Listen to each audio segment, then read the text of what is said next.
welcome back to Roompact's ResEdChat podcast, a platform to showcase people doing great work and talk about hot topics in residence life and college student housing.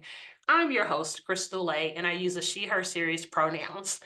I really enjoy doing this podcast because I have the opportunity to talk to humans from all over the country about topics that are really important as we think about our students and staff who live on campus with us. I found that one of the topics that I wanted to delve a little deeper into was thinking about purpose and meaning making, about spirituality, about wellness. How do students really think about what it means to be in this world? Whether they subscribe to religious practices, spirituality, or just the general term of meaning making. I try to think about who would be a really good person to talk about this that could give us some tips as we think about how to support students in this particular journey during this time in their life. And so with that, I found a human and I'm so excited. I will have this person introduce themselves to us now. Hello, everyone. I'm Dr. Cherjanét Lenzy. I use she, her pronouns. I'm currently the Associate Provost of Student Life and Thriving at Fielding Graduate University. I previously was a full-time faculty member in higher education student affairs graduate programs, and I worked in multiple areas of student success and diversity and inclusion and things of that nature. But I did get my start in housing and residence life, and so that always has a special place for me. On the spiritual side, I am a Reiki master, and I recently completed training to be a Reiki master teacher. So I'm also an intuitive, a spiritual coach, and I connect to all things metaphysical or esoteric, depends on what title you like to use. And my most recent publication in this area was called Teaching Spirituality in Higher Education Programs, and it was a co-author piece that I did with Rick Montalongo. So we're really excited about that piece. It came out in 2023, and it talks a little bit about spirituality in higher ed and using ritual and all kinds of spiritual things to support students. I am so happy to have you here. We met years ago. You actually were helping to put together the team that was doing some dialogue and some facilitation pieces for an ACPA effort. I think it Mhm. was maybe 2015, 2014. Maybe. And so I'm just really happy we stay connected and that you can share your expertise with us today. So my first question for you, what does it mean when we talk about like supporting students or our staff's exploration of spirituality, religion, or meaning making? Like when I say that to you, Mhm. what does that mean? I think the first important thing to think about is providing space for conversation, right? And the reason why I say it that way is because I think sometimes when we think about spirituality and supporting students, supporting staff, that we feel like we need to be super knowledgeable and have all the right answers. And I think the first place to start is to just provide a space for conversation, right? So that would be the first thing I would say. I would also say that being a listening ears. Often we come in with our own stereotypes about what a particular spiritual practice looks like or what a particular religion practice looks like. And so we've kind of already come up with our story around students and around staff and the way in which they want to show up in that. So I think if we're just a listening ear and we allow space to have dialogue around what people are experiencing and how it shows up for them, I think that's helpful. I think often students feel like they have to show up a certain way, and so if we just provide space to have conversation, I think that's the most important part, and that's really how we support our students and our staff in this conversation around religion and spirituality. I love that. So it sounds like the first place we should start is by listening. And I think there's something that talks about we have two ears and one mouth. So figuratively, right, or literally, this idea of just listening to where the students are, and that's the first piece of supporting them. So I want to go into like what role can meaning making or spiritual exploration play in a student's experience when they live on campus? And now I'm thinking about times of maybe there's crisis, transition, or celebration. I'll answer that question by first talking about what it means for me, right, and what in crisis, right. And for me, sometimes I think things can get really sporadic, and you get into the moment of just fixing what's going on, right. But when I tap into my spirituality, it really grounds me. It provides a space of recentering and reflecting and rethinking. It allows me to kind of figure out how to approach whatever is in front of me. And so I think the same is true for students, right? Is it can be a space for them to really even just reflect about how they're feeling about what's going on. Like if we're talking about what's going on in the world right now, right, providing a space to kind of think about our meaning making, our spiritual practices really allows to kind of think about, well, how do I even understand what's going on in the world? And what does my spiritual practice teach me about what's going on and how I want to interact with others? And sometimes it's also just a space for uh, not getting distracted. I think when you tap into your own practices, it allows you to really think about maybe I'm getting overwhelmed and maybe I'm pulling too much into this processing. But what does my spiritual practice teach me? And if I get centered, I can really have a better understanding of what's in front of me. So it can provide a space of stress relief sometimes in a way. It can provide a space of recognizing the ancestral lineage that you come from and that you've already been through whatever you're going through now. You've already been through it and you've come through it before. So your spiritual practice really gives you that strength and that power to push on. So I hear grounding, accessing maybe this ancestral piece, or like you said, I've gone through this before. I know I can do this again. So I really like that idea of like, what does my practices tell me? How can I move through this? Like, how do I make sense of the world? Right. So with that, like, because I'm like I can understand that. Like that makes Mm-hmm. sense to me, right? Like Mm-hmm. what's my go-to how to navigate the world? And with that, on the flip side, I think there might be some misconceptions that folks have when you hear spirituality or religion, Mm-hmm. and those are both different terms too, right? We might Right. even lump them together. But what are some misconceptions that you feel are common as we think about spirituality and religion?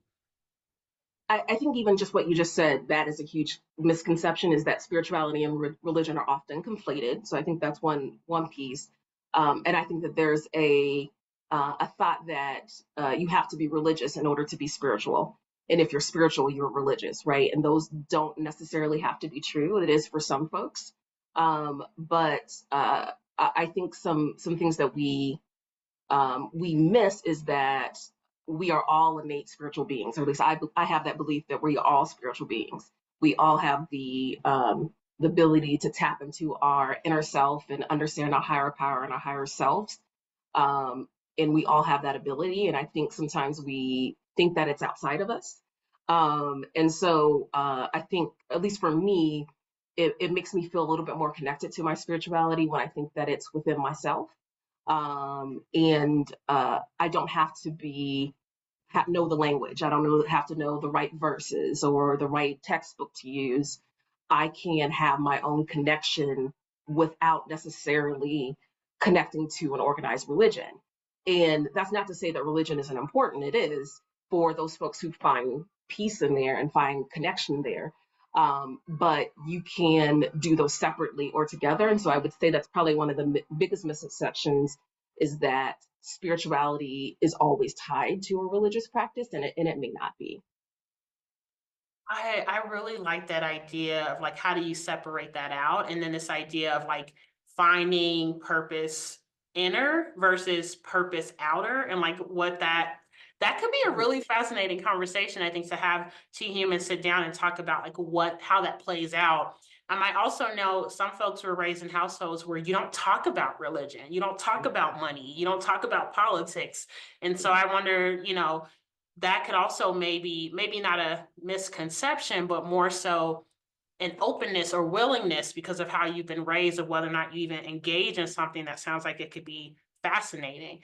So, with that idea of where people are coming from and how they engage with this topic, when you think about residence life or housing staff, are there ways that we can create inclusive environments that respect and celebrate a wide range of spiritual or religious identities without unintentionally promoting or excluding a particular group? Right. When I think about that, it makes me kind of think about, tap back into my time when I was in Res Life. And I think about some of the programs that we might have done around religion and spirituality, and they tend to really focus on a particular practice or doctrine, right?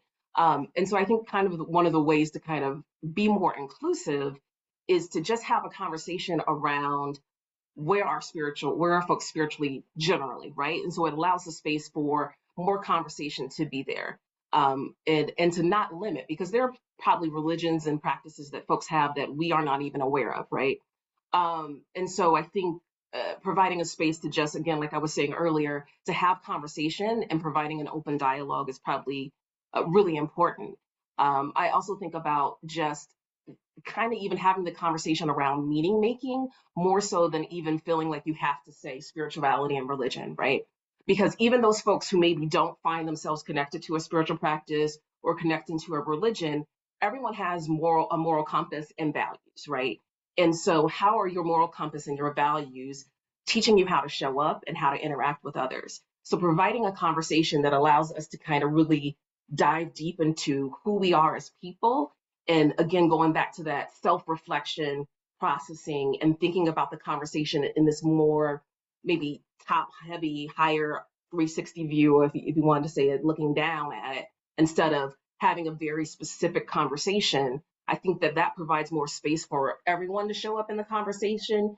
And it also allows us to really see where are the connections. I think we also think that religions don't connect. And I think there are some guiding principles that are very similar across different religion practices and different spiritual practices.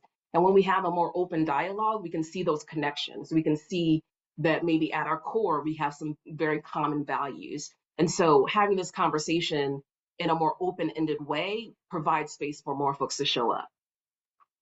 Yeah, and what's interesting is how do you create that open space for folks to show up? Because I've seen the places where it's all or nothing. We'll go around and talk to every community member and say, what do you celebrate? We'll do that. I Right. feel like that's inclusive, right? Like, what do you Mhm. celebrate? And also, okay, if those folks don't live in this community, is there a way to educate you on other things or ways of being? And then I've seen the nothing, right? We won't do Right. anything at all. And I think that's is that considered exclusion, right? Like we won't celebrate anything, we won't do anything, we don't want to offend anyone. And so we just suppress it and don't engage in topics. I've also seen oh, this is not a Christmas tree, it's a holiday tree. Mhm. So Right. we'll just change the name of it, Right. right? And so I don't know if there's a right way, but I think there are ways that are not helpful. But I like this Right. idea of how do you find the best way to have open space for folks to engage in meaningful and intentional ways around, this particular part of their identity. Right. I think something that's also really important to kind of think about in this conversation of providing open space is to also think about you might get it wrong, and that's all right, right? But what do you do with the feedback that you receive about said thing that didn't go right? And so maybe it is you have a passive program of some sort where you utilize, the good old fashioned bulletin board, because I loved bulletin boards back in the day. And you use the bulletin board to have it be a space that folks walk by and write things around how they're feeling, how they're thinking, what's the meaning that they're making around what's going on in our world, and providing those open spaces. And then also, like I said, being okay with that. Uh, you're going to make mistakes. You're not going to get it right. It's impossible to know absolutely everything. But the important part is, what do you do with the feedback when someone says, hey, that was offensive, right? Do you run away from that conversation and just keep doing what you were always doing? Or do you think and have a conversation? Well, how could we have done this differently? And really use that in a way to kind of educate ourselves. And I think that's the beauty of resonance life, is that you can have this community learning and this constant, continual community learning together. So I want to go a little more practical with you. So let's say you have a student staff member, right? So you're the hall director, pick your supervisory position, and you have a staff member who says, "Hey, I know programmatically I have to have this topic, or I need to have this one-on-one, or the student stopped in my office and they want to talk about religion, but I was raised where we don't talk about that, or I identify in this way, and I'm really uncomfortable engaging in this conversation. How Mhm. would you respond to that team member? Or how should we coach folks through that? Because I think it could be any ism or any identity where someone might say, I'm uncomfortable. However, my belief is that in the work, there are going to be uncomfortable moments. It's how do we talk them through the thing and support that Right. human in the moment. So, as Mhm. what are your thoughts? How would you respond to a team member that said, "This is just not my thing. I don't think I can do it." Right. I would say that that's a great space to have collaboration, right? Where you bring someone else who maybe is a little more comfortable and you collaborate together and you work through that together. And then I would also say is to think about those other spaces when you're uncomfortable, because there are, you know, having a conversation around this isn't probably the only space where you might be uncomfortable. But our jobs often require us to be engaged in a lot of things that we don't really resonate with and don't connect with. And again, is this a space for us to show up in a space of learning, right? And we don't always have to facilitate and lead everything, but can we show up in a space of learning? And so with that collaborative effort that you do, maybe you show up in the space saying, this is an uncomfortable conversation for me, but I realize that it's valuable. So I'm here to learn. And I collaborated with someone who can bring this other perspective. So thinking about how can you still be engaged in the conversation and still have the conversation, and take care of yourself, because I don't think we want to put anybody in a space that causes damage to them. But what are the ways that we can enter the conversation and show up, and even expressing the conversation of why it's uncomfortable, right? I think is really valuable because there's someone else in the room who probably is equally uncomfortable too. And just being able to provide the space for all of it, because that to me um, is the conversation around spirituality and religion, is the uncomfortableness of it, the beauty of it, the peace part of it. It's all part of the conversation, and I think that's valuable because especially when you're thinking about this conversation as meaning making and reflection, all of those things are important to help someone process and think through their own understanding.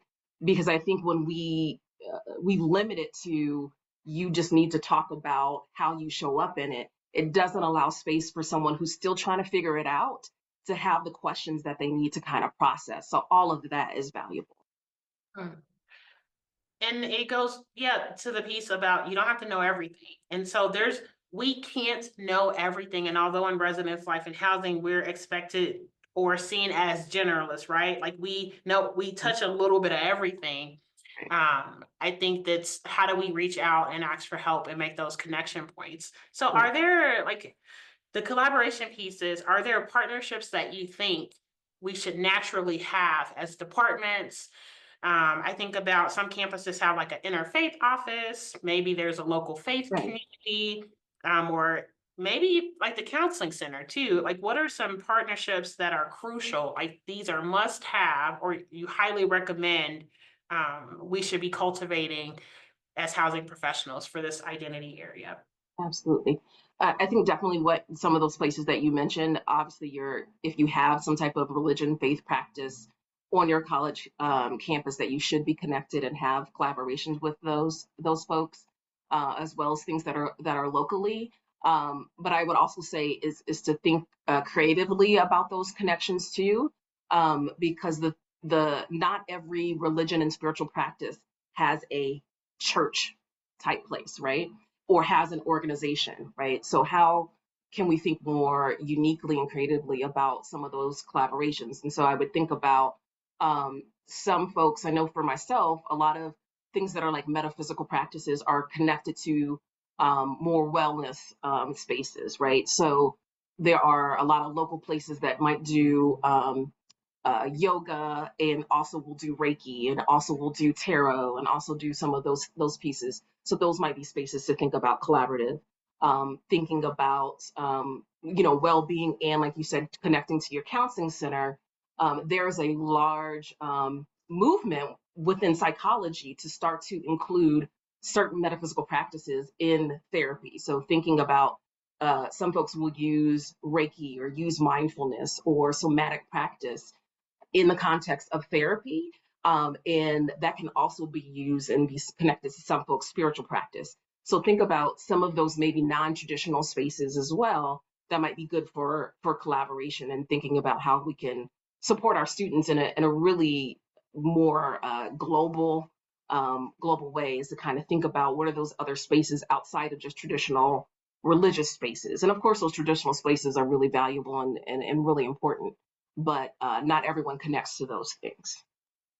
Yeah, because my like when you mentioned yoga, I'm like, that makes sense.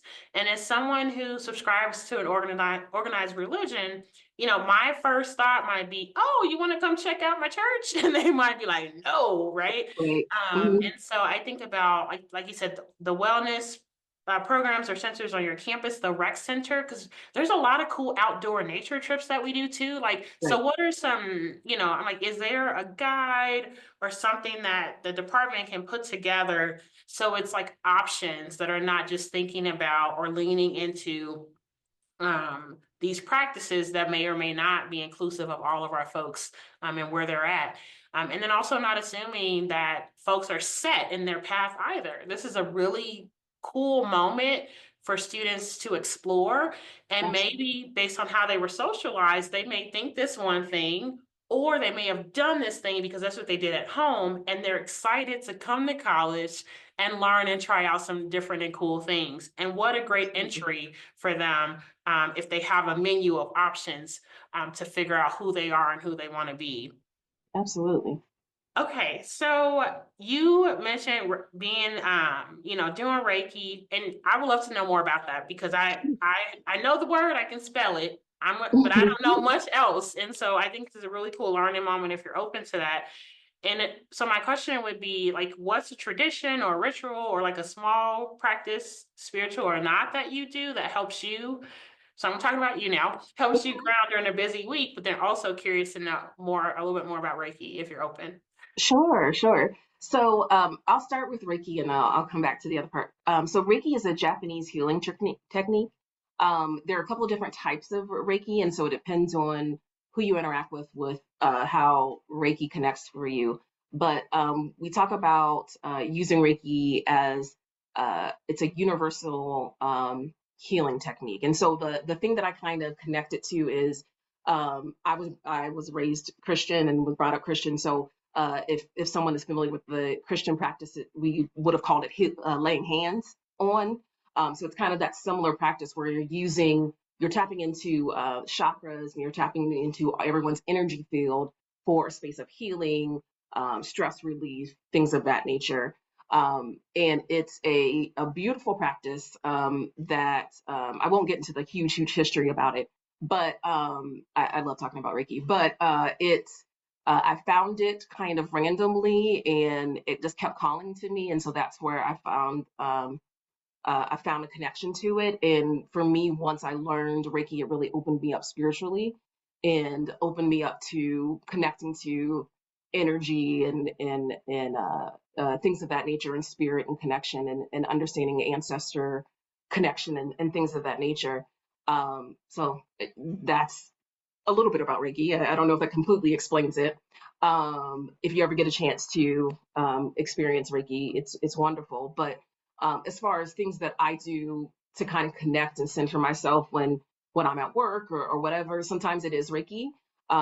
You can do personal Reiki and take a moment and do Reiki and call in Reiki for yourself and kind of give yourself some stress relief and calm. What I did right before this podcast was I went and did meditation for a few moments. Sat down and just had a moment because I needed it. And that is something I often do. I often keep crystals with me, and I have this crystal here that I rub throughout the day when I'm getting a little stressed out. And so all those things kind of keep me grounded, keep me centered. And they started with Reiki, but it's really a big expansive thing. Thanks for explaining that. And I want to do my own research because I think that's important too, right? Like not to put all that on Sure, you to teach me all the pieces. sure, Um, absolutely. But in when we were prepping, right before, like you were so calm and so peaceful, and I was like, and so I was able to, really feed off that energy and like Crystal breathe. And so I really love that. I was able to be a recipient of your common energy as we started our time together. So Thank you. thank you for that. Um, so I guess my next question for you would be, what's like one of the most unexpected or memorable moments that you've had when you were supporting a student or a staff member around spirituality or meaning making on campus? Wow, there's been a few that have really surprised me. I think the one that's really sticking out for me is I was working with a student who came in to talk to me about just the struggles that they were having with classes and not doing so great or not doing as well as they wanted. And I could tell that they were really stressed. And uh, just kind of all over the place in their conversation. And I'm always careful in the way in which I engage. And I was gathering that they had some non-traditional ways of thinking about spirituality, but I didn't want to make an assumption. And so I just kind of said, have you ever done like meditation? Have you ever meditated? Is that something that really connects with you? And they had said it didn't really work for them before. And I said, well, why don't we go do a walking meditation? Why don't we just go outside right now and do a walking meditation? And so we spent the rest of our time together just outside walking and, observing the birds and the trees. And I know that sounds kind of hokey for some people, but it was a calming moment for him to not be so didn't have to be a regimented way of getting it done, but just taking a walk and taking a breath and taking a moment of pause and to think about something that we don't even think about can be a way to kind of center ourselves really helped him. And then he continued to come back to me a lot and talked about other types of spirituality and found out we aligned in many other ways, but really it was kind of surprising for me because I don't normally suggest that we go take a walk, but it just felt like it was right in the moment. Thanks for sharing that and for doing that for that student. I think it's the, like you said, exposing them or asking the question of like, have you ever thought about this or have you tried this or would you be open to it? And I Hmm. imagine the amount of trust and respect that human had for you to engage and try it, right? And so I think that's a testament to how you set that person up or how you made them feel in that moment as well. I think about those times where you need to calm your body or you're going through something, if it, catastrophic on the high end, right? Or you're just exhausted, or you're just at this, I call it the pit of despair. Like everything feels like it's falling apart. And so what do you tap into, to again ground yourself and bring yourself back to the knowing that it's gonna be okay. Maybe Hmm. not in this moment, but it can be okay. And what a cool practice for the student to go out and be in the world with someone that they trusted, to start a new habit or get them to see this thing they tried before in a different light. Um, so I want to think about for housing professionals who are viewing this or listening to this, what is one thing, a small thing, right, that you think they can do starting tomorrow to maybe help them support meaning making or spiritual exploration in their community? Like, what's something that feels like, here's a start. If you're interested, but you're a little stuck, like, what's something you could start tomorrow to start supporting this particular identity in your community or in their community? Yeah, I think it's important to first understand how you feel and how you show up, right? Before you can support others, I think you need to understand your own personal self, right? So I would say the first thing to do is maybe just start with some journaling and writing down and thinking about how do I even feel about this topic, and even if that's positive or negative or whatever that is, to just kind of free write and think about what are those things, and explore it in that way, um, and think about what in the community would help you answer and resolve some of those pieces that you've come up with in your own free writing. What are those things? I think that it's just like when I think about when we talk about diversity and social justice training and things like that, you have to first understand who you are and understand how you show up before you can do something for someone else. And I think spirituality is a part of that conversation, right? And if you don't understand where you are, it's kind of sometimes hard to have that conversation with someone else and be vulnerable and be honest, if you haven't explored yourself first. So I think that's really important, is to start that process, is to think about yourself first, and then you're able to kind of open up and kind of create those spaces for other folks too. That's good. It's the I work. Like, who am I? Right, And I don't think you wake up one day and like, I am fully self-actualized, right? Like, I right, know right, who I am. It's definitely a journey. And I don't know a lot of 18-year-olds who are like, yes, this is who I am. I am fully, right, right. or 44-year-olds either. So I Yeah. think I like that piece about the journaling, sitting with yourself and thinking about, what does this topic mean to me as a Mhm, human? And then how do I engage with others? And then how does it show up on a more global scale or even within my local community? I wonder if folks have not done that work, mhm, and the student just pops up in their office. Like, is there a question, like that back pocket? I like to have a back pocket thing, right? Like, if I'm ever caught off guard, what's the back pocket thing I can say or be ready for? If something just takes me, by surprise, like the student pops in, hey, I think, like I was raised, you know, Buddhist, but now I think I want to be Christian. I don't know what my family's going to say. Or I was raised XYZ and now I'm not sure what I believe. What do I do? And you're like, oh, I've never broached this. Like, mhm. there a question, or like, is do you have a back pocket? Here's the thing I'm gonna say. Yeah, I don't, but there was maybe some pieces, some guides. So what the reason why I say I don't is because I don't want people to feel like it's a formulaic conversation, right? Mm, Because it really depends on what someone's bringing to you and the emotion with which they're bringing it, right? mm. Because I think when someone shows up in they're in this space of like, I'm really thinking about it, it means they probably have been thinking about it way longer than when they just walked in. They have been processing it for a long time, and they just got the courage to now enter this conversation. So I would maybe just be thinking more about the not having an end result, and that you're just guiding the conversation, right? So if someone were to come to me and be in that space, well, tell me more about that. Why do you think that way? What about your current religious practice isn't resonating for you anymore? Why do you think something else will do that for you? Have you explored all these different options, or did you just narrow it down to these two? And I don't feel like you have to have an answer, but have the questions. Be really in the spirit of inquiring and trying to figure out. Well, I'm really intrigued by this. Like, tell me more about that. How did that happen? And if you feel comfortable sharing your own personal journey, I often do that with students because I think it breaks down a barrier. I often you really didn't get connected to spirituality in the way that I understand it now until my late 30s, early 40s. And more things are still opening up to me the deeper I get into spirituality and my own understanding of myself. And you had said earlier, like 18 to 20-year-olds are still trying to figure themselves out. Yeah, I'm trying to figure myself out. And who I was in my 20s is totally different than who I am right now.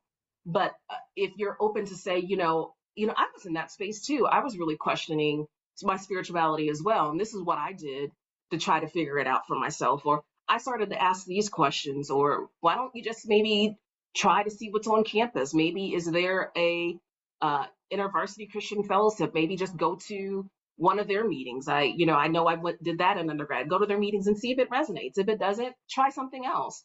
But really not necessarily feel like you have to have an end result that you're trying to get them to, yes, I'm going to pursue this path, or no, I'm not, but just more being a space of providing the questions and allowing them to kind of just think out loud, with you.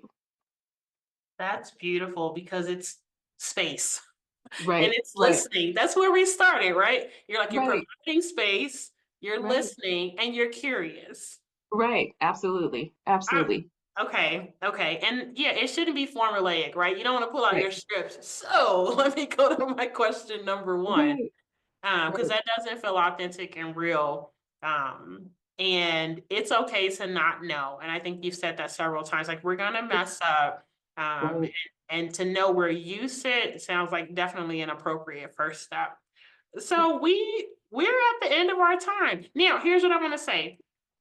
We went through thousands of years of making sense of the world Right. for a few minutes as we Right. think about spirituality, religion, meaning making, right? Like we can't cover all that. Like there's whole graduate programs, right? You taught a whole Right. class on it. You wrote an article.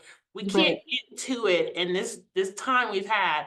And is there anything that is missing where it's like, I just want to hit this thing home? And no is a complete sentence that is fine. But before we leave our time, like, is there anything where you're like, this is important to think about for this particular area? I think I'll just say again that thinking about things without the needed structure, right? So really spending time on just, really honing in on that conversation around meaning making. How are you making sense of your world? How are you understanding who you are as a person? How are you understanding your innate power? And where that resonates from. And if you spend time really thinking about where do I get my understanding and my lessons, and where do I get my who Cherjanét is, right? Like, and how Cherjanét shows up as Cherjanét. There's something at that core, and when you spend time peeling away those different layers and thinking about that, at the core, you'll be able to see what spirituality can be for you, should be for you, or maybe should not be for you. And just really trying to not have to give it a name right away until you're sure. And then if you are sure, how do you then still make sure that you are being authentic to yourself and showing up in that, and spending the time that you need to connect to the practices that you need to grow deeper in your own faith. Thank you. Share your name. My hope is that housing professionals take that and say, who are the campus partners that can help us create these opportunities for our students to start to work through that question for themselves? I think Right. that would be really amazing. That's, So, are there resources that you would recommend if folks want to learn more about this topic? I don't want to give a specific um, doctrine because I feel like there are so many things. I would say to do your own research and start thinking about some of the things that resonate for you. I don't want to put any one thing out there. I will share, as I did in the beginning, the article that we wrote on teaching spirituality in higher education. That could be a place to kind of just think about some different ways of thinking about religion. My co-author has a background in Catholicism, and so we had a very interesting conversation because we're in two different spaces. But I would really say to think about what resonates for you and find the things that align with that, right? Because I definitely have a list of certain books that I've read, and some of those connected and some of those didn't. But it's really a personal journey, and I think you have to see what resonates for you. And there's been things that folks have recommended to me, and I read it, and I'm like, well, that ain't do nothing for me. So I don't want to put something like that out, but I would say again, go spend the time to journal and reflect and to think about who you are and how you're showing up, and then that'll lead you to the right resources. I love that. I love that. Consistency throughout our entire time together. I appreciate that about you so much. So we will add the link to the article so Oh, folks can check that great. out if they want to see that. So this was such a great conversation. Lots of good information, lots of reflection I know I'm going to do for myself. Thank you for joining me today. Thank you so much for having me. This has been really awesome. I wish we had more time because I have so much to talk about. And everyone, thanks for joining us on this episode of Res Ed Chat. If you have an idea of a topic or person that you'll like us to have on the show, please let us know by reaching out to Roompact. Take care.